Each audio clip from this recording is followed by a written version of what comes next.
यहां पे जो ये कंपनी की डेफिनेशन है, कंपनी की डेफिनेशन दी गई है सेक्शन 2 क्लॉज 20 के अंदर। कहां बताया मैंने, जरा बताना। Section 2 clause 20। एक बार फिर से बताइए, सेक्शन 2 क्लॉज 20। जितनी भी डेफिनेशंस है कंपनी की, all definitions are defined under section 2। Company act के अंदर टोटल 470 सेक्शंस है। कितने सेक्शन बताए मैंने? 470 सेक्शंस। और उसी के साथ साथ जो डेफिनेशंस है, जो भी डेफिनेशंस पढ़ाई जाती है, वो सेक्शन नंबर 2 के अंदर है। कहां पे है? Section number 2। तो अभी जो कंपनी की डेफिनेशन डिफाइन की गई है वो सेक्शन 2 क्लॉज 20 के अंदर। क्या बोला मैंने, फिर से बताइए? Section 2 clause 20। अब मैं आपको एक और चीज सिखाती हूं जो थोड़ी सी एडवांस वर्जन होगी। कई बार हम पढ़ेंगे जो कि आप जब एग्जीक्यूटिव में आओगे तो वहां पे जैसे आपकी 2 बेसिक क्लास अभी लगी है, वहां पे 4 बेसिक क्लास होती है। तो उसका ही थोड़ी सी चीजें मैं आपको बता देती हूँ सिर्फ आपकी नॉलेज के लिए, कि एक तो होता है सेक्शन 2 क्लॉज 20 और कई बार होता है सेक्शन 2 सबसेक्शन 2 या सेक्शन 2 सबसेक्शन 3 या सेक्शन 3 सबसेक्शन 2। लेकिन मैं आपको एक बात बताना चाहती हूँ, सेक्शन 2 के अंदर सारी की सारी डेफिनेशंस दे रखी है। क्या दे रखी है? डेफिनेशंस। कई बार क्या होता है कि आपको नजर आएगा कि यहाँ पे सेक्शन नंबर 3 है और इसमें मैम बोल रही है सेक्शन 3 सबसेक्शन 2। क्या बोला मैंने? Section 3 subsection 2। अब मुद्दा ये उठता है कि मैम वहां तो आपने सबसेक्शन बोला और अभी आप क्या बोल रही थी कि सेक्शन 2 क्लॉज 20। फिर से सुनो, कई बार मैं जब आगे चल के आपको पढ़ाऊंगी तो मैं सेक्शन 7 भी पढ़ाऊंगी, तो उसमें बोलेंगी सेक्शन 7 सबसेक्शन 1, और अभी मैंने क्या बोला? Section 2 clause 20। तो दोनों के बीच में अंतर क्या होता है? तो बिल्कुल ध्यान से सुनना। वैसे एग्जी में ये सारी चीजें मैं बताती हूँ। सेक्शन 2 क्लॉज 20 जो क्लॉजेस वर्ड यूज किया, जहां पर आपस में बहुत ज्यादा इंटरकनेक्शन नहीं बिठाना होता लेकिन बहुत सारी चीजें डिफाइन करनी है, वहां क्लॉज इंसर्ट करते हैं। जैसे सेक्शन 2 के अंदर 95 क्लॉज है। कितने क्लॉज है? 95। अब सेक्शन 2 के अंदर सारी डेफिनेशन है, जैसे एब्रिज प्रोस्पेक्टस है, सेक्शन 2 के अंदर कंपनी की डेफिनेशन है, सेक्शन 2 क्लॉज 40 फाइनेंशियल स्टेटमेंट है, फाइनेंशियल ईयर है, बहुत सारी डेफिनेशन दे रखी है। लेकिन मैं आपको एक छोटा सा एग्जाम्पल देती हूं। जैसे कि आपका सेक्शन 7 है, सेक्शन 7 पूरा का पूरा कंपनी को इनकॉर्पोरेट करने का है। यह सेक्शन 96 आप यहां पे पढ़ोगे वो एजीएम का है। किसका है? एजीएम का। उसमें बात लिखी गई है सेक्शन 96 सबसेक्शन 1 के हिसाब से कि कंपनी जो इनकॉर्पोरेट होगी, जो भी कंपनी होंगी, उन सबको हर साल एजीएम करनी है, उसका गैप इतना होगा, इस समय होगी, इस जगह होगी। तो सेक्शन 96 में जो सबसेक्शन 2 यूज होगा वो किससे कनेक्टेड होगा? बताओ जल्दी से। एजीएम से। सबसेक्शन 1 भी किससे कनेक्टेड है? एजीएम से। तो यहाँ पे डायरेक्ट कनेक्शन है। क्या बोला मैंने? डायरेक्ट कनेक्शन है। क्लियर या ऑल क्लियर? जहां इनडायरेक्ट चीजें होती है वहां क्लॉजेस यूज करते हैं, जहां डायरेक्ट कनेक्शन होता है वहां क्या यूज करते हैं? सबसेक्शन। तो सेक्शन 2 के अंदर कितनी डेफिनेशन है? 95 डेफिनेशन है। यहाँ पे याद नहीं करनी, जितना मैं पढ़ाऊंगी बस उतना ही पढ़ना है। Got the point everybody? अब सुनिए, हमने कहा कंपनी 2 शब्दों को मिलाकर बनी है, कम प्लस पनीस। कम का मतलब क्या है? Coming together. पनीस का मतलब है मील एंड ब्रेड। पुराने समय में क्या होता था कि व्यापारी जो है वो अपने व्यापार की कुछ बातें करते थे, लेकिन वो ना क्या करते थे, जब कोई फेस्टिव गैदरिंग्स हो रही है, कोई फेस्टिवल हो रहा है, उसके दौरान मिल रहे हैं और मिल के सिर्फ चर्चा कर रहे हैं। मतलब एज सच उनका ये नहीं था कि मतलब प्रॉपर ऑर्गेनाइज कोई भी फॉर्म नहीं थी। फिर धीरे धीरे जब हमारा देश आगे बढ़ा तो इन्होंने कहा कंपनी जो है वो एक एसोसिएशन है। हमने कहा कंपनी एसोसिएशन है कि हाँ जी, कंपनी एक एसोसिएशन है। कि किसकी एसोसिएशन है? Company is an association of persons who are working together to earn profit. ये देखिए लिखा हुआ है, company is an association of persons who are working together to earn profit. Company क्या है? एक एसोसिएशन है। किसकी एसोसिएशन है? पर्सन्स की। क्या वर्ड यूज किया इसने? पर्सन्स। अब ये बताओ, ये जो पर्सन वर्ड यूज किया गया है ये एक वचन है या बहुवचन है? बहुवचन है। आपने पढ़ा होगा ना हिंदी में, एक वचन बहुवचन। बहुवचन का मतलब क्या होता है? हाँ, एक से ज्यादा। इसका मतलब एक से अधिक लोग एक साथ मिल रहे हैं। किसके लिए? क्योंकि वो क्या अर्न करना चाहते हैं? प्रॉफिट। अब मैं यहाँ पे बहुत सिंपल भाषा में आपको समझाऊंगी कि 2 रास्ते होते हैं बिजनेस करने के। 2 रास्ते होते हैं, फिर से सुनना, 2 रास्ते होते हैं बिजनेस करने के। एक है रास्ता नंबर 1 और दूसरा है रास्ता नंबर 2। मैं बहुत सिंपल तरीके से पढ़ाती हूँ, बहुत आसान। चीजों को इतनी मुश्किल मत बनाओ कि समझ ही ना पाए और समझ में ही ना आए। तो बड़े सिंपल और आसान तरीके से आपको एक चीज समझाती हूँ। पहला है रास्ता नंबर 1 और दूसरा है रास्ता नंबर 2। रास्ता नंबर 1 क्या कहता है? रास्ता नंबर 1 कहता है इनकॉर्पोरेटेड एसोसिएशन। क्या बोला मैंने? और रास्ता नंबर 2 क्या है? Unincorporated association. अब समझते हैं इनकॉर्पोरेटेड एसोसिएशन और अनइनकॉर्पोरेटेड एसोसिएशन के बीच में अंतर क्या होता है। इनकॉर्पोरेटेड एसोसिएशन में जब हम बिजनेस करते हैं तो यहाँ पे कुछ फीचर्स होती है। फीचर नंबर 1 होती है सेपरेट लीगल एंटिटी। क्या बोला मैंने? Separate legal entity. कि सेपरेट लीगल एंटिटी का मतलब क्या होता है? What do mean by the separate legal entity? Actually इसका लॉजिक जरा समझिए। आप सोल प्रोप्राइटरशिप फॉर्म में बिजनेस कर रहे हो, राइट? सोल प्रोप्राइटरशिप फॉर्म में जब बिजनेस करते हो और प्रॉफिट में अगर बिजनेस में घाटा हो जाता है, who is responsible? Sole proprietor is responsible. लेकिन जब हम कंपनी फॉर्म में बिजनेस करते हैं तो यहाँ पे जो कंपनी है वो और जो कंपनी में जुड़े हुए लोग हैं वो, उन दोनों की अलग अलग एंटिटी है। इट मीन्स फॉर एग्जाम्पल मैंने कंपनी के 1 लाख के शेयर्स लिए। कितने के लिए? 1 लाख के शेयर लिए। अगर मैंने कंपनी में 1 लाख रुपए के शेयर लिए हैं तो ये बात साफ हो जाती है कि अब जो है मैं सिर्फ कंपनी के लिए 1 लाख रुपए के लिए लायबल हूं। 1 लाख से ज्यादा 1 पैसे के लिए भी लायबल नहीं हूं। फिर से सुनिए, कितने के लिए लायबल हूं? 1 लाख के लिए। 1 लाख से ज्यादा 1 रुपए के लिए भी लायबल नहीं हूं। क्लियर? ये ऑल क्लियर? ये बात समझ में आई? अब सुनो मेरी बात। ये कहती है कि आप और आपका बिजनेस दोनों सेपरेट क्या है? अलग अलग एंटिटीज है। Separate legal entity. दूसरी है लिमिटेड लायबिलिटी। लिमिटेड लायबिलिटी का मतलब क्या है? लिमिटेड लायबिलिटी का मतलब है कि आप जो है लायबल जो होंगे सिर्फ उतने के लिए लायबल होंगे जितने की आपने उनसे वादा कर रखा है। जैसे आपने 1000 रुपए के शेयर लिए, 1000 रुपए में से आपने 800 रुपए पे कर दिए, बचे कितने? 200। तो you are liable only for 200, you are not liable for 800।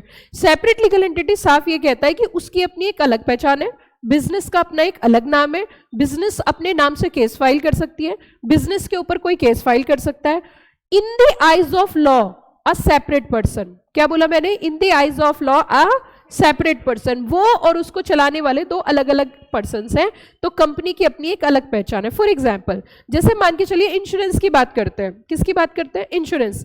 Company ने अपनी एसेट्स का इंश्योरेंस कराया और इन फ्यूचर वो एसेट्स डिस्ट्रॉय हो गई, तो इंश्योरेंस कंपनी को मिलेगा, जो कंपनी को चला रहे हैं उनको मिलेगा? कंपनी को मिलेगा ना। कोई प्रॉफिट्स आ रहे हैं तो कंपनी के अकाउंट में आएगा या कंपनी को जो चला रहे हैं उनके अकाउंट में आएगा? कंपनी। खाता जो खुलेगा बैंक में वो किसके नाम से खुलेगा? कंपनी के नाम से। आपने हमेशा सुना होगा रिलायंस इंडस्ट्रीज। आपने कभी सुना मुकेश अंबानी जी को घाटा हुआ? Answer is no. आप हमेशा क्या सुनते हो? रिलायंस अंबानी को प्रॉफिट हुए या रिलायंस अंबानी रिलायंस इंडस्ट्रीज को प्रॉफिट्स हुए या रिलायंस इंडस्ट्रीज को क्या हुए? लॉसेस। कभी भी किसी पर्सन का नाम नहीं लेते। इसी तरीके से अब तीसरी चीज है, तीसरा इसमें नेगेटिव पॉइंट है। क्या है तीसरा? नेगेटिव पॉइंट है, that is the wrapped by law। क्या बोला मैंने? wrapped by law। It means wrapped by law का मतलब है कि चारों तरफ क्या है? लॉ है। कंपनी का बर्थ भी कैसे होता है? लॉ से। तो डेथ भी कैसे होगी? इट मीन्स चारों तरफ कानून ही कानून है। नेक्स्ट है मोर लीगल फॉर्मेलिटीज। ऑब्वियस सी बात है, जब किसी का बर्थ लॉ से हो रहा है तो लीगल फॉर्मेलिटीज आपको ज्यादा पूरी करनी पड़ेगी। वहीं अगर हम अनइनकॉर्पोरेटेड एसोसिएशन की बात करें तो इसके कुछ पॉजिटिव पॉइंट्स हैं। जैसे कि सबसे पहला पॉजिटिव पॉइंट है लेस लीगल फॉर्मेलिटीज। क्या बताया मैंने? जरा बताना। Less legal formalities. दूसरा इसमें क्या साइन करना पड़ता है? एग्रीमेंट। क्या बोला मैंने? जरा बताना। एग्रीमेंट। तीसरा क्या है?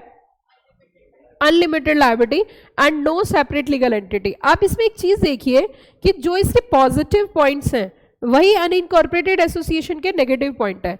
जैसे कि wrapped by law है तो यहाँ पे मोर लीगल फॉर्मेलिटीज इनकॉर्पोरेटेड एसोसिएशन का नेगेटिव पॉइंट है और अनइनकॉर्पोरेटेड एसोसिएशन का क्या है? पॉजिटिव पॉइंट है। अब मैं इसके एग्जाम्पल देती हूँ। अनइनकॉर्पोरेटेड एसोसिएशन का परफेक्ट एग्जाम्पल पार्टनरशिप है। क्या बताया मैंने? पार्टनरशिप। देखो पार्टनरशिप जब इनकॉर्पोरेट की जाती है, पार्टनरशिप जब एंटर की जाती है तो एग्रीमेंट साइन होता है। क्या बताया मैंने? क्या साइन होता है? एग्रीमेंट साइन होता है। और जब एग्रीमेंट साइन किया जाता है तो ऑब्वियस सी बात है एग्रीमेंट में पार्टनर्स अवेलेबल होते हैं। आपको यह भी पता होगा पार्टनरशिप का रजिस्ट्रेशन करा भी सकते हैं और पार्टनरशिप का रजिस्ट्रेशन नहीं भी करा सकते। तो वही चीजें यहाँ पे इन्होंने साफ साफ बोला है कि यहाँ पे लेस लीगल फॉर्मेलिटीज है और दूसरी तरफ क्या है? मोर लीगल फॉर्मेलिटीज। अब हम बात करते हैं रास्ता नंबर 1 की। रास्ता नंबर 1 जो है वो दो पार्ट में डिवाइड किया गया है। One is a company act 2013 और दूसरा है separate act passed by parliament. क्या क्या बताया मैंने जरा बताना। Companies act 2013 and second one is a separate act passed by parliament. अब मेरी बात सुनना, जैसे कि आपने सुना होगा, बहुत बार सुना होगा आपने, ICSI हमारी इंस्टीट्यूट है, ICAI, ICAI, LIC, ये सब भी बिजनेस कर रहे हैं, लेकिन इनका एक सेपरेट एक्ट पास है। कहां से? पार्लियामेंट से। क्या बताया मैंने? ये सब भी क्या कर रहे हैं? बिजनेस कर रहे हैं, लेकिन इनका क्या है बच्चों? सेपरेट एक्ट पास करा रखा है। किससे? पार्लियामेंट से। तो इसीलिए इनको बोला जाता है स्टैट्यूटरी कॉर्पोरेशन। क्या बोला मैंने? फिर से बताइए। Statutory corporation. उसी के साथ साथ यहाँ पे देखोगे आप, यहाँ पे इन्होंने बोला है कि companies formed and registered under company act 2013 और any other previous company law. It means यहाँ पे क्या होता है कि एक सेपरेट एक्ट पास कराने की जरूरत नहीं है, जो पहले से ही कंपनी को चलाने के लिए एक्ट है उसी के तहत रजिस्ट्रेशन करा लेते हैं और उसी के तहत कंपनी को चला लेते हैं। मतलब एक तो तरीका ये है कि आप अपना एक सेपरेट एक्ट पास कराओ, और दूसरा तरीका ये जो एक्ट पास हो चुका है उसी से आप बिजनेस चलाओ। तो उसी से आप रजिस्ट्रेशन कराओगे तो सारी रिक्वायरमेंट उनकी पूरी करनी पड़ेगी। इट मीन्स फॉर एग्जाम्पल, जैसे कि मैंने क्या बताया, टाटा मोटर्स, क्या बताया मैंने? टाटा मोटर्स है, TCS है या अदर कंपनीज है। Separate act pass by parliament में फॉर एग्जांपल ICSI, ICAI और LIC, ये सारे एग्जांपल किसके हैं? Statutory corporation. अब मैं आपको बड़े मजेदार एक कहानी सुनाती हूँ, वो कहानी आप जरा प्यार से सुनना। मान के चलिए अभी अभी ताजा ताजा नया नया किसी बच्चे ने क्लास 12 पास किया है, और जब ताजा ताजा नया नया क्लास 12 पास करते, अभी अभी जस्ट रिजल्ट आया ना, अभी नहीं आया, आज कुछ है क्या? आज कुछ ऐसा कोई खास दिन हो? कुछ ऐसा खास है आज? कुछ ऐसा खास भी नहीं है। आज रिजल्ट भी नहीं आया, कुछ तो बात है आज, कोई तो रीजन है। कोई ऐसी धमकी चल रही हो कि बम बम फटेगा, ऐसा कुछ हो? ऐसा भी कुछ नहीं है। खैर कोई बात नहीं, कोई तो बात है, पता नहीं क्या चक्कर है, मुझे समझना पड़ेगा क्या बात है आज। तो आज कोई डे वगैरह भी नहीं है, ये डे वे जो चलते हैं वो तो फैब में चलते हैं, तो ऐसा कोई ऐसा डे वाला भी चक्कर नहीं है। चलिए खैर कोई बात नहीं। आज बहुत भीषण गर्मी है बाहर, ऐसा भी कुछ नहीं है लग रहा मुझे, जैसा मैं आई हूँ, क्योंकि दिल्ली जैसे शहर में तो अभी आपको पता नहीं है, आपके एग्जाम्स जून में होते हैं, अभी तो आपके जल्दी हो जाएंगे जुलाई में। जल्दी क्या मतलब, जुलाई में होंगे या नवंबर, जो भी आप दे रहे हो। लेकिन CS के जो एग्जाम फिक्स है, या तो जून के मंथ में होते हैं, दिसंबर के मंथ में होते हैं। दोनों ही महीने इतने अच्छे हैं कि जून में जब एग्जाम स्टार्ट होते हैं 1 जून से, अब 1 जून से आप देख लीजिए क्या स्थिति बनती होगी। स्थिति ये बनती है कि कुछ लड़कियां जो हैं जब एग्जाम देने जाती हैं तो वो हील पहन के जाती है। वो पहन के तो हील जाती है, लेकिन वापस हील वहीं रह जाती है, क्योंकि सड़क में चिपक जाती है, इतनी गर्मी पड़ती है। सर्दियों में इतनी भीषण गर्मी पड़ती है जून के महीने में दिल्ली के अंदर, दिल्ली का तो मुझे पता है, बाहर का पता नहीं, कि लड़कियां जब टक टक टक टक करके हील पहन के सड़क पे चलती है तो हील नीचे चिपक जाती है, गर्मी की वजह से पिघल जाती है, हील बसती नहीं, खाली चप्पल रह जाती है। उसी तरीके से जब सर्दियों में एग्जाम देने जाती हैं तो कई बार कुछ बच्चे स्टैचू बन जाते हैं। स्टैचू मतलब जम गए, फिर आग वाग जला के उन्हें गर्म करना पड़ता है, उनके हाथ ही नहीं चलते, इतनी ज़्यादा ठंड रहती है। तो इंस्टीट्यूट ने भी कसम खा रखी है कि या तो पूरी ठंड में ही एग्जाम होंगे या बिल्कुल गर्मी में ही एग्जाम होंगे, है ना। और रिजल्ट हमारा फिक्स होता है 25 तारीख, और वो 25 तारीख जो रिजल्ट की डेट फिक्स है वो हमें तो याद होती है, हमारे रिश्तेदारों को भी याद हो जाती है। वो जरूर पूछते हैं रिजल्ट आ गया क्या, मतलब वो दिन तो फिक्स है आपका, खाना तो खाना ही नहीं है। सुबह से चिंता रहती है रिजल्ट आएगा, आता भी ऐसे टाइम पे 12 बजे 2 बजे, है ना, एक 12 बजे आता है, एक 2 बजे आता है। तो जो है अब 2 बजे मतलब रिजल्ट अगर पॉजिटिव आता है तो खुशी की वजह से भूख नहीं लगती, और रिजल्ट अगर नेगेटिव आता है तो गम की वजह से भूख नहीं लगती। अच्छा, इसीलिए बच्चे नहीं आ रहे आज। बहुत बढ़िया, बहुत बढ़िया, बहुत अच्छी खबर आपने सुनाई।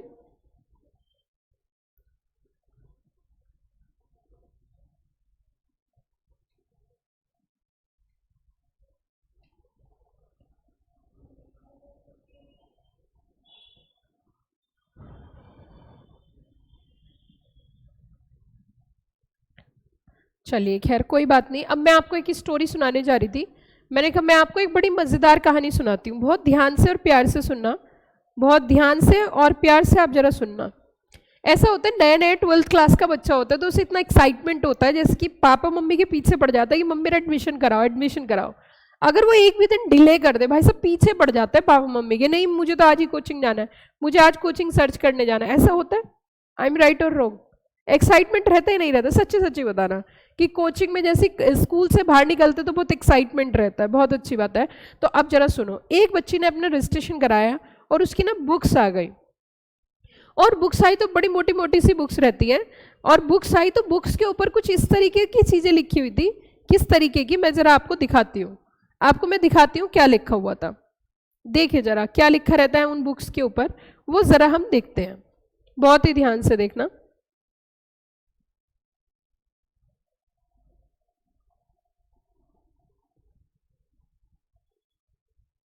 ये देखिए बच्चों, ये एज इट इज छपा हुआ था, एज इट इज छपा हुआ था। क्या जरा देखना क्या लिखा हुआ है, the institute of company secretaries of India statutory body under an act of parliament. क्या बोला इसने, statutory body under an act of parliament. अब सुनो, the institute of company secretaries of India statutory body under an act of parliament. अब वो बच्ची जो है बड़े स्टाइल के साथ अपने घर से निकलती है, घर से निकलते ही और कुछ दूर चलते ही। क्या बोला मैंने, घर से निकलते ही और कुछ दूर चलते ही। आगे क्या होता है बताइए जल्दी से आप। बच्चे ने एडमिशन लिया ICSI में, बुक्स आ गई, बुक्स के ऊपर ये छपा हुआ है, और घर से निकलते ही कुछ दूर चलते ही बस स्टॉप पड़ता है। तो बस स्टॉप से वो लड़की बस में बैठ जाती है। अब जब बस में बैठती है तो वो बुक्स अंदर नहीं रखती। अब अंदर रखे कैसे, इतना छोटा सा पर्स है सुंदर सा, वो बस ऐसे डाल रखा है, उसमें है क्या, एक फोन है और पैसे हैं, तो वो बुक रख ही नहीं सकती उसमें अगर चाहे भी। साइड पर्स है भाई, सब बड़े स्टाइल से बच्ची जो है वो बुक को ऐसे रखती है, कभी ऐसे कर लेती है कभी ऐसे कर लेती है। अब वो बुक लेके सीट पे बैठ जाती है, बुक लेके क्या बैठ जाती है, सीट पे बैठ जाती है। अब सीट पे बैठते ही बराबर में एक अंकल बैठे होते हैं। अब जैसे कि आप जानते हो एक उम्र के बाद इंसान सबसे बात करता है। अंकल जी बुजुर्ग होते हैं काफ़ी, 55, 60, 65 साल के। अब 65 साल के अंकल जी जब रहते हैं तो वो ये कहते हैं, बेटा कहाँ जा रहे हो? वो कहती है जी कोचिंग जा रही हूँ। किस चीज़ की कोचिंग? अब बच्ची बताना स्टार्ट करती है, मैं CS कर रही हूँ। CS कर रहे हो, ये क्या होता है, तो मैंने कभी सुना ही नहीं। अब फिर वो बेचारी अपने आप को सेटिस्फाई करती है अंकल को, आपने CA सुना है, CA के जैसा ही कोर्स होता है CS, ठीक है। अब जैसे अंकल को बताती है तो अंकल पूछते बेटा आपकी जॉब वगैरह कैसी कहाँ लगेगी? तो पता है वो बच्ची क्या बोलती है, सुनना ध्यान से। As per the provision of section number 203 read with rule 8 and 8A, every public company having paid up share capital 10 crore or more is required to appoint a whole time KMP, and every other than prescribed above, every company as per rule 8A having paid up share capital of rupees 10 crore or more is required to appoint a full time company secretary। अब uncle उसकी शक्ल देखता है, कोई दिक्कत नहीं। अब आगे कहानी सुनो, उन्होंने अपने स्कोप को बता दिया। अब अगली कहानी सुनो, कहती है अंकल CS करने के बाद बड़ी जॉब लगेगी, मुझे गाड़ी लेने आएगी, गाड़ी छोड़ने आएगी। अंकल ने सोचा कॉल सेंटर में लगेगी, कि नहीं नहीं अंकल कंपनी में जॉब लगेगी, बहुत टॉप क्लास बोर्ड मैनेजमेंट में मैं बैठूंगा। और बड़ी बड़ी बातें जो है वो बच्ची बोलती है। Statutory uncle I am also doing secretarial auditor and compliance officer and I am a part of board management. Okay, uncle पूछते हैं बेटा एक बात बताओ, ये जो आपकी बुक है उसके ऊपर ये लिखा हुआ है, ये क्या है? आपकी जो बुक है इसके ऊपर कुछ छपा हुआ है, कि क्या छपा हुआ है, ये पढ़ के बताओ इसका मतलब क्या है। बच्चे बोलती है देखो अंकल किताब के अंदर क्या लिखा है मुझे सब पता है, और किताब के बाहर क्या लिखा है उसकी मेरी जिम्मेदारी नहीं है, ठीक है ना। तो वैसे तुम इतनी बड़ी बड़ी बातें कर रहे हो और वैसे आपकी बुक के बाहर क्या लिखा है आपको नहीं पता। तो मैं जो पढ़ाने स्टार्ट करती हूँ वो किताब के बाहर से पढ़ाना स्टार्ट करती हूँ, किताब के अंदर क्या लिखा है वो सबको पता है, पढ़ सकते हैं, आप खुद भी पढ़ सकते हो। तो इट मीन्स हमारी जो इंस्टीट्यूट है, आपका छोटा भाई छोटा बहन कोई भी पूछ सकता है आपकी बुक के ऊपर क्या लिखा है। तो it means our institute is also a company, but that is to be not to be registered under the company act, but ICSI का एक सेपरेट एक्ट पास हुआ था पार्लियामेंट में इन द ईयर 1980 और तब से हम इसे कंपनी सेक्रेटरीज एक्ट 1980 के तहत चलाते हैं और इसीलिए जिनके सेपरेट एक्ट पार्लियामेंट से पास होते हैं उनको बोला जाता है स्टैट्यूटरी कॉर्पोरेशन। क्या बोला जाता है?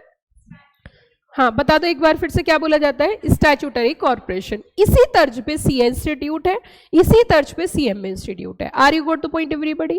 क्या ये बात समझ में आ गई? अब हम थोड़ा सा जब आगे बढ़ेंगे तो कुछ चीजें और समझेंगे। हमने कहा ठीक है जी ये हमें समझ में आई। अब कहीं भी अगर आपको वर्ड नजर आता है स्टैट्यूटरी कॉर्पोरेशन तो मुझे लगता है आपको समझ आ जाना चाहिए। अब हम नेक्स्ट डेफिनेशन की बात करेंगे। डेफिनेशन दी है सेक्शन नंबर 2 क्लॉज नंबर 20। ये क्या कहता है? कंपनी मीन्स अ कंपनी, क्या बोला इसने? Company means a company formed and registered under Company Act 2013 और any other previous company law। तो यहां पे इन्होंने कहा कंपनी का मतलब है वो कंपनी जो फॉर्म हुई है, किसके तहत फॉर्म हुई है? फॉर्म और रजिस्टर किसके तहत हुई है? कंपनीज एक्ट 2013 और any other previous company law, any other previous company law. इसका मतलब इन्होंने कहा एक ऐसी कंपनी है जो या तो कंपनी एक्ट 2013 के तहत रजिस्टर हुई है या किसी प्रीवियस कंपनी लॉ के तहत रजिस्टर हुई है। मुद्दा ये उठता है क्या 2013 से पहले भी कोई कानून था? आंसर इज यस, 2013 से भी पहले कानून था और 2013 से पहला जो कानून था वो था कंपनीज एक्ट 1956। अच्छा एक बात बताइए, मान के चलिए 2013 के बाद कोई नया एक्ट आ जाता है, सपोज 2024 आ गया, तो उसकी डेफिनेशन कैसे डिफाइन की जाएगी? लाइव वाले बच्चे ध्यान दें, लाइव वाले बच्चे जो लाइव में है ध्यान दें, लाइव स्टूडेंट्स ध्यान दें। हाँ जी बताइए जल्दी से, अगर कोई 2024 में कानून पारित होता है तो उसमें कैसे डिफाइन करेंगे? वहां भी यही लिखेंगे, company means a company formed and registered under company act 2024 and any other previous company law. इसका मतलब जो हमारा 2013 वाला एक्ट है वो किस में आ जाएगा? Previous company law. क्लियर या ऑल क्लियर? अब देखो न्यू कंपनी प्लस साथ में क्या कवर की गई है? Old company. New company plus साथ में क्या कवर की गई? Old company. Company is an association of both natural and artificial person. इस लाइन को हम समझेंगे, लेकिन उससे पहले जैसे कि मैंने बताया था company is defined under section 2 and the clause number, section 2 and clause number क्या है? 20। तो ये हो जाएगा सेक्शन 2 क्लॉज 20। क्या बोला मैंने? Section 2 clause 20। क्लियर या ऑल क्लियर? अब देखो इसमें दोनों तरीके की कंपनी कवर हो जाती है, न्यू कंपनी प्लस साथ में ओल्ड कंपनीज। ओल्ड कंपनीज किसके लिए बोल रहा है ये? What do mean by the old company here? Old company क्या है? ओल्ड कंपनीज क्या है? ओल्ड कंपनीज वो हैं जो पहले एक्ट के तहत रजिस्टर हुई है। अच्छा मैं आपसे क्वेश्चन पूछना चाहती हूं, यहां पे ऐसा क्यों लिखा गया कि company means a company formed and registered under company act 2013 और उसके बाद ये वाली लाइन क्यों ऐड करी? कोई बच्चा बताएगा? सोच के बताइए ऐसा क्यों किया गया? ये लाइन क्यों ऐड की गई? जल्दी बताओ, ये लाइन क्यों ऐड की गई?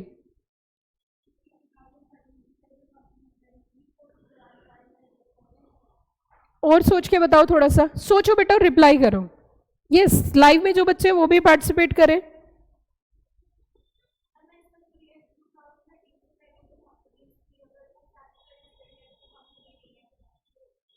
और बताइए, अपना अपना दिमाग लगाओ और बताओ एक बार।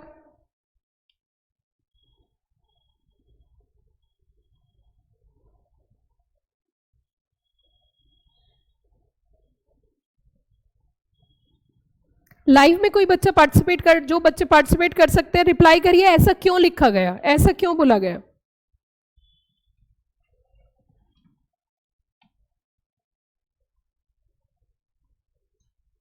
Any idea? मैं बताती हूँ ऐसा क्यों लिखा गया। ऐसा इसलिए लिखा गया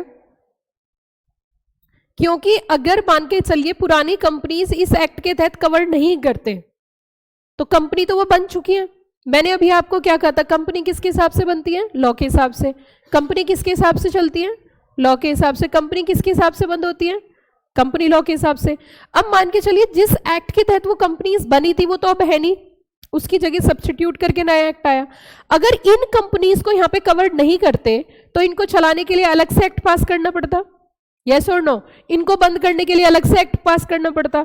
इन्होंने कहा चाहे पुरानी कंपनी है या नई कंपनी है, अब जो नया एक्ट आया सिर्फ उसी के तहत चलेंगी, किसी अदर एक्ट की जरूरत नहीं पड़ेगी। यस और नो? क्या बोल दिया इन्होंने? चाहे कोई नई कंपनी है चाहे कोई पुरानी कंपनी है, सबके ऊपर एक ही कानून एप्लीकेबल होता है, that is the company act 2013। अब मान के चलो, a company is to be wind up as per provision of this, ये लिखा हुआ है, तो वो जो कंपनी लिखा है उसके अंदर कौन सी कंपनी आती है? बताओ जल्दी से, कि कंपनी पे वाइंडिंग अप के ये वाले प्रोविजन लगते हैं, तो कौन सा मतलब उसके ऊपर कंपनी में कौन कौन सी कंपनी आ जाएंगी? कि company is to be wind up as per this provision, तो कंपनी वर्ड यूज हुआ ना, तो कंपनी में तो दोनों कंपनी आ गई, कौन कौन सी? ओल्ड भी आ गई और न्यू भी आ गई। लेकिन अगर यहाँ पे ऐसा नहीं होता तो इसके लिए हमें अलग से एक्ट, पुरानी कंपनी के लिए अलग से एक्ट पास करना पड़ता और अलग से चलती। इसीलिए इन्होंने एक ही एक्ट के अंदर सारी कंपनीज कवर कर दी, चाहे कोई ओल्ड कंपनी है या फिर कोई न्यू कंपनी है। क्लियर या ऑल क्लियर? पक्का पक्का, कच्चा कच्चा? चलिए अब अगली लाइन पढ़ो सारे बच्चे और इसका मतलब बताओ क्या है।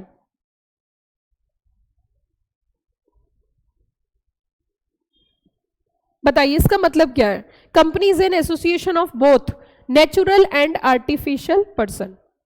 क्या मतलब है इसका? Company is an association of both natural and artificial person, इसका मीनिंग क्या है? हाँ जी बच्चों बताइए इसका मीनिंग क्या है?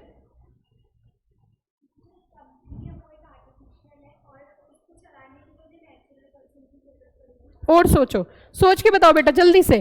Company is an association of both artificial person as well as natural person, इसका मतलब क्या हुआ? कोई भी बच्चा दिमाग लगा के बता सकता है। अब सुनो मैं बताती हूं आपको, ये पता है क्या कहना चाह रहा है? कि कंपनी के साथ जो एकजुट हो रहे हैं ना, वो दोनों हो रहे हैं, नेचुरल भी और साथ में आर्टिफिशियल भी। इट मीन्स नेचुरल पर्सन भी हैं और साथ में क्या है? आर्टिफिशियल पर्सन भी है। अब इसका मतलब क्या हुआ, इसको एनालाइज करते हैं, एनालिसिस करके देखते हैं। तो देखो बेटा, जब हम एनालिसिस करेंगे तो कुछ इस तरीके से करेंगे कि कंपनी के अंदर जो कॉन्ट्रैक्ट होता है, कंपनी में जो शेयर्स लिए जाते हैं वो एक कॉन्ट्रैक्ट होता है। क्या बोला मैंने? कंपनी में जो शेयर्स लिए जाते हैं वो क्या होता है? एक कॉन्ट्रैक्ट होता है। किस तरीके का कॉन्ट्रैक्ट होता है? कि जब शेयर्स हम सब्सक्राइब करते हैं तो वहां पे कॉन्ट्रैक्ट साइन किया जाता है और उसमें ये बोला जाता है कि every person is not capable to enter into contract. इसके लिए एक और एक्ट है, इसके लिए क्या है? एक और एक्ट है जो हमें पढ़ना है और उसका नाम है इंडियन कॉन्ट्रैक्ट एक्ट 1872। क्या बोला मैंने? Indian contract act 1872। अब ये चीज हमेशा ध्यान रखना क्योंकि आगे लिंक करना होगा कि जब भी कभी इन फ्यूचर, ध्यान रखना ये वाली बात, कि जब भी कभी हम कॉन्ट्रैक्ट की बात करेंगे तो पिक्चर में कौन सा एक्ट आएगा? बोलो जल्दी से। Contract act. कौन सा एक्ट आएगा? Contract act. कभी भी कोई कॉन्ट्रैक्ट की बात हो रही है तो पिक्चर में कॉन्ट्रैक्ट एक्ट आना ही आना है। तो हम अगर बात करें इंडियन कॉन्ट्रैक्ट एक्ट 1872 की, तो वो पता है क्या कहता है? Every person is capable to enter into contract. फिर से सुनो क्या बोला मैंने? Every person is capable to enter into contract. यहां पे वर्ड क्या यूज हुआ? पर्सन। क्या बोला मैंने? Every person, person word use हुआ। पर्सन में दोनों चीजें आती हैं, नेचुरल पर्सन भी आता है और साथ में आर्टिफिशियल पर्सन भी आता है। इसका मतलब एक बात साफ हो गई है, कंपनी कैसा पर्सन है? बोलो, कंपनी कैसा पर्सन है? Artificial person. क्या वो कॉन्ट्रैक्ट कर सकते हैं? आंसर इज यस, कॉन्ट्रैक्ट कर सकते हैं। लेकिन मुद्दा ये उठता है कि कंपनी में जो शेयर्स लिए जाते हैं वो क्या है? एक कंपनी में जो शेयर्स लिए जाते हैं वो क्या है? कॉन्ट्रैक्ट है। तो अब यहां पे समझने वाली बात, यहां पे दो एक्ट एक साथ हमें पढ़ने होंगे।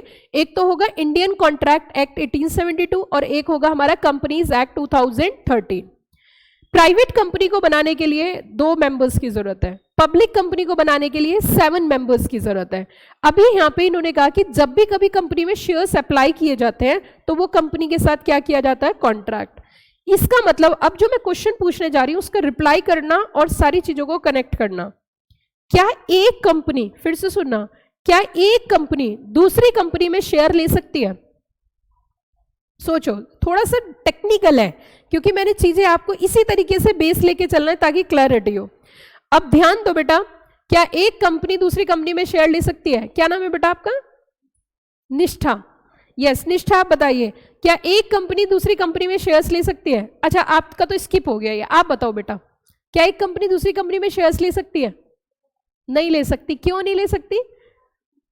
आर्टिफिशियल पर्सन है। आप ले सकती है? अब सारे बच्चे ध्यान से सुनना, क्योंकि इन फ्यूचर कई बार क्या होता है, हम कोई कोर्स ज्वाइन करते हैं, लेकिन आप ये समझिए आपने जो कोर्स ज्वाइन किया है, इन फ्यूचर जब आप इसे क्वालिफाई करोगे, जब आप पोजीशन पे बैठोगे, उस पोजीशन, उस कुर्सी की इतनी बड़ी जिम्मेदारी है, क्योंकि तुम कंपनी के कंप्लाइंस ऑफिसर हो। एक नॉर्मल एम्प्लॉय होना अलग चीज है, लेकिन कंप्लाइंस ऑफिसर बनना एक बहुत बड़ी बात होती है। कंप्लाइंस ऑफिसर का मतलब है कंपनी के ऊपर जितने भी लॉ लागू होते हैं उनका कंप्लाइंस करना, लेकिन उसके लिए जरूरी नहीं हमें एक एक्ट की नॉलेज हो। अब मैं आपको 2 एक्ट एक साथ पढ़ाऊंगी, और सुनना ध्यान से, दिमाग को तेज करना। एक तो आप पढ़ाई कर रहे हो हायर लेवल की, और पढ़ाई में भी कानून की पढ़ाई कर रहे हो। क्या बोला मैंने? एक तो पढ़ाई कर रहे हो और पढ़ाई में भी किसकी पढ़ाई कर रहे हो? कानून की। तो माइंड बहुत तेज हो जाता है। अब समझने वाली बात यह है कि मैंने आपको एक एक्ट का रेफरेंस दिया, मैंने कहा जब भी कभी कॉन्ट्रैक्ट होंगे तो पिक्चर में कौन सा एक्ट आएगा, उसके लिए एक सेपरेट एक्ट है जिसका नाम है इंडियन कॉन्ट्रैक्ट एक्ट। क्या बोला मैंने, जल्दी बताओ? Indian contract act. वो पता है क्या कहता है? Every person is capable to enter into contract. क्या बोला मैंने? Every person is capable to enter into contract. अब पर्सन का मतलब क्या होगा? पर्सन में दोनों चीजें कवर हो रही है, कौन कौन सी? आर्टिफिशियल पर्सन और साथ में नेचुरल पर्सन। कंपनी कैसा पर्सन है? इतनी बात समझ में आई? इसे एक साइड रख दो। अब दूसरी साइड सुनो। जब भी कभी कंपनी में शेयर्स लिए जाते हैं, शेयर्स अप्लाई किए जाते हैं, शेयर्स अलॉट होते हैं, तो वो कंपनी का शेयर होल्डर के बीच में कॉन्ट्रैक्ट होता है। क्या होता है? अब तीसरी बात सुनो, अब तीसरी बात सुनो। इतनी बात, 2 बात समझ में आ गई। अब तीसरी बात सुनो। तीसरी बात यह है कि कंपनी के अंदर एक सेक्शन है, सेक्शन नंबर 3। कौन सा सेक्शन है? सेक्शन 3 कहता है कि प्राइवेट कंपनी बनाने के लिए 2, पब्लिक कंपनी बनाने के लिए 7 मेंबर्स की जरूरत पड़ती है। कितने मेंबर? ठीक है। अब मेरा क्वेश्चन, 3 बातें समझा दी मैंने। अब मेरा क्वेश्चन, क्या एक कंपनी में दूसरी कंपनी शेयर होल्ड कर सकती है, मतलब मेंबर बन सकती है? क्या एक कंपनी में दूसरी कंपनी शेयर होल्ड कर सकती है? सोचो फिर दोबारा से। यही तो तुम्हारा लेवल बढ़ाना है। अभी तक तुमने क्लास 12 तक एक भी सब्जेक्ट तुम्हारे यहां लॉ का नहीं था, नहीं था ना? अकाउंट्स पढ़ लिया होगा, अकाउंट्स पढ़ा होगा आपने, और आपने इंग्लिश पढ़ी होगी, आपने इकोनॉमिक्स पढ़ी होगी, आपने बीएस पढ़ा होगा, लेकिन आपको लॉ नहीं पढ़ाया गया। ऐसी बात नहीं है, एक लॉ का पेपर इंट्रोड्यूस नहीं कर सकते थे, कर सकते थे, पर क्यों नहीं करा? क्योंकि 18 साल के बाद ही मैच्योरिटी बनती है बच्चों की कानून को समझने की। कानून को, law is not a plain English, ये चीज आपको समझनी होगी। अब मैंने 3 बातें बताई। क्या कंपनी एक आर्टिफिशियल पर्सन है? तो कॉन्ट्रैक्ट एक्ट के हिसाब से क्या कंपनी कॉन्ट्रैक्ट कर सकती है? रिप्लाई करो, कॉन्ट्रैक्ट कर सकती है। एक बात ये हो गई। कंपनी में जब शेयर्स अप्लाई करते हैं तो कंपनी का कॉन्ट्रैक्ट होता है जो शेयर्स होल्ड करता है, यस और नो?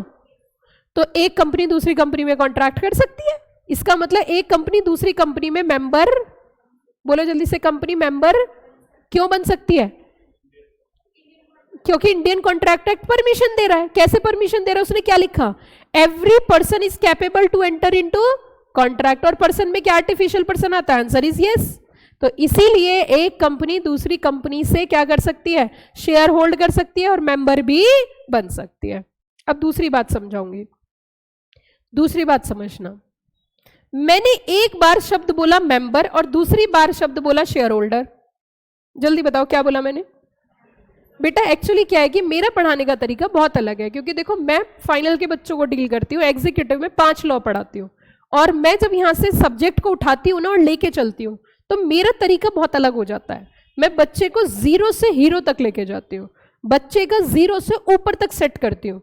कानून है, कोई भी पढ़ा सकता है, आप भी पढ़ने के बाद पढ़ा सकते हो, कोई और भी पढ़ा रहा है, सब पढ़ा रहे हैं, लेकिन हर व्यक्ति का अपना पढ़ाने का एक अलग सलीका, एक अलग तरीका होता है यही, पढ़ना सबको यही है, लेकिन मुझे चीजों को कुछ अलग तरीके से लेके जाना होता है ताकि बच्चों के माइंड में चीजें सेट हो जाए। अब बिल्कुल ध्यान से सुनना।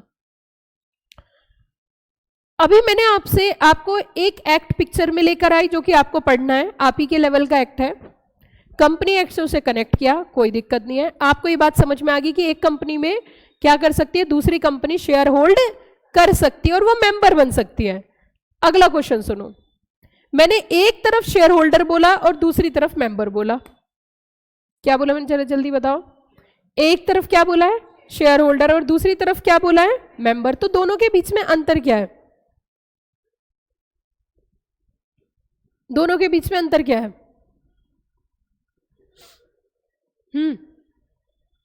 दोनों के बीच में अंतर क्या है आपके हिसाब से? मैं बताती हूं। अब सुनिए, कंपनी ना कुछ रजिस्टर मेंटेन करती है, ठीक? क्या मेंटेन करती है? और उस रजिस्टर में नाम लिखती है। अब रजिस्टर क्यों बनाती है ये भी जरा सुनो। क्यों बनाए जाते हैं रजिस्टर, ये भी समझने वाली बात है। Just wait for second.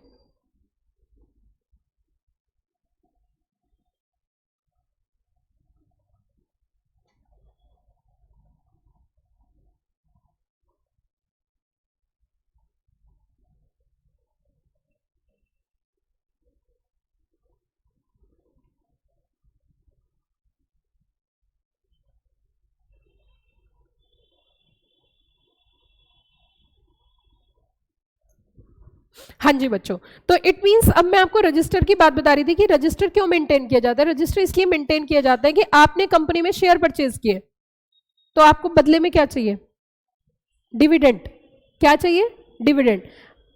अब जो ये होता है ना, डिविडेंड जो लिया जाता है, जो डिविडेंड डिस्ट्रीब्यूट होता है, कंपनी क्या करेगी? जब डिविडेंड डिस्ट्रीब्यूट करेगी तो एक लिस्ट तो फाइनल करेगी ना, ये तो बनाएगी भाई, ये रामू के, ये शामू के, ये अल्लू के, या कल्लू के, ये नाम तो लिस्ट तो बनाएगी ना। यस और नो? जब कंपनी डिविडेंड डिक्लेयर करेगी तो पूरी लिस्ट प्रिपेयर करेगी या नहीं करेगी? बताइए, यस और नो? शेयर्स ट्रांसफरेबल होते हैं, एक व्यक्ति से दूसरे व्यक्ति पे शेयर ट्रांसफर हो रहा है कि नहीं हो रहा है? Are you got the point? अब सुनो अगली बात। जब एक व्यक्ति से दूसरे व्यक्ति के पास शेयर्स ट्रांसफर हो रहे हैं तो बहुत अच्छी बात है, लेकिन मुद्दा यह है कि मैंने आज शेयर परचेज कर लिया, कल दूसरे को बेच दिया, परसों तीसरे ने बेच दिया, तो कंपनी क्या कभी लिस्ट फाइनल कर पाएगी? यस और नो? तो उसके लिए कंपनी को क्या बनाने पड़ेंगे? रजिस्टर। इसका मतलब जिसका नाम रजिस्टर में होगा उसको डिविडेंड मिलेगा, जिसका नाम रजिस्टर में नहीं होगा उसे डिविडेंड नहीं मिलेगा। क्या मेरी इस बात से सहमत हो? ये सारी चीजें आपको आगे चल के पढ़नी है, बस ये बोल देते ये बुक में लिखा है, लेकिन मैं आपको नॉर्मल सेंस में बता रही हूं। अब ये बताओ, वो रजिस्टर में जिसका नाम होगा उसी का तो नाम फाइनल होगा। आई एम राइट और रॉन्ग? अब सुनो, मिस्टर ए है, मिस्टर ए के पास क्या है? शेयर्स है, और मिस्टर ए की डेथ हो जाती है, ठीक? अब वो शेयर्स किसके पास चले जाएंगे? उसके बच्चों के पास। तो जैसे उसकी डेथ हुई तो शेयर होल्डर कौन हो गए? उसके बच्चे। लेकिन मिस्टर ए के पास एक तो शेयर्स है और दूसरा उसका रजिस्टर में नाम भी लिखा है। यस और नो? उसका नाम भी लिखा है किसमें? रजिस्टर में। तो वो मेंबर भी हो गया और शेयर होल्डर भी हो गया। लेकिन उसके बच्चे क्या मेंबर बन जाएंगे? कब तक नहीं बनेंगे? जब तक वो किसे इन्फॉर्म नहीं कर देंगे, जब तक वो किसे इन्फॉर्म नहीं कर देंगे? कंपनी को। यस और नो? तो ये अंतर होता है। The person who hold the share is known as share holder. लेकिन उसी शेयर होल्डर का नाम जब किसके अंदर लिखा होता है? रजिस्टर, तो वो क्या बन जाता है? मेंबर। क्या ये बात समझ में आई? पक्का पक्का, कच्चा कच्चा? क्लियर होगी? रजिस्टर क्यों बनाए जाते हैं? रजिस्टर का पर्पस क्या है? मेंबर किसे बोलते हैं? शेयर होल्डर किसे बोलते हैं?